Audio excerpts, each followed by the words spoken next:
Un giovane sui 40 anni si è presentato in chiesa per chiedere probabilmente non un lavoro ma un contributo. Aveva un linguaggio non del tutto chiaro perché era preso anche forse dai fumi del vino o dell'alcol e da lì è partita l'idea di dargli una mano. Don Antoniazzi sta cercando, anche attraverso la pubblicazione di un video sulla pagina Facebook della parrocchia di Carpenedo, l'uomo che sabato pomeriggio, vestito con una felpa scura, jeans e scarpe ginniche, ha interrotto più volte la messa delle 18:30 nella chiesa dei Santi Gervasio e Protasio, chiedendo un aiuto economico.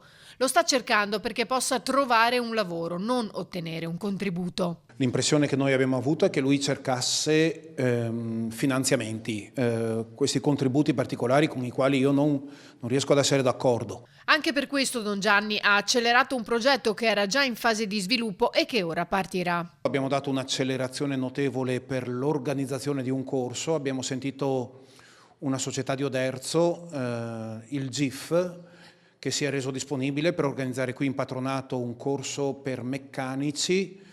Il titolo è un po' più altisonante, ma si trova su Facebook nella parrocchia di Carpenedo e se Dio vuole nell'arco di questa settimana raccogliamo le iscrizioni e poi anche nei prossimi giorni, io penso entro il 3 aprile, potremo cercare di dare avvio al corso. Si tratta di 200 ore di formazione e 2 mesi di stage in azienda, destinato a persone disoccupate, residenti o domiciliate in Veneto.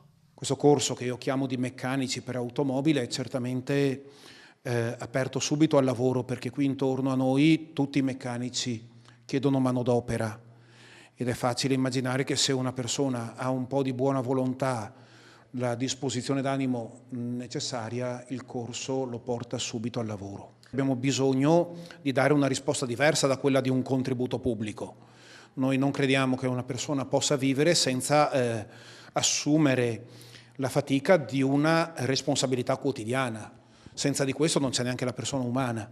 Per questo motivo, proprio da cristiani, noi ci mettiamo a servizio del territorio, anche perché vediamo che il territorio poco per volta sta perdendo la sua vitalità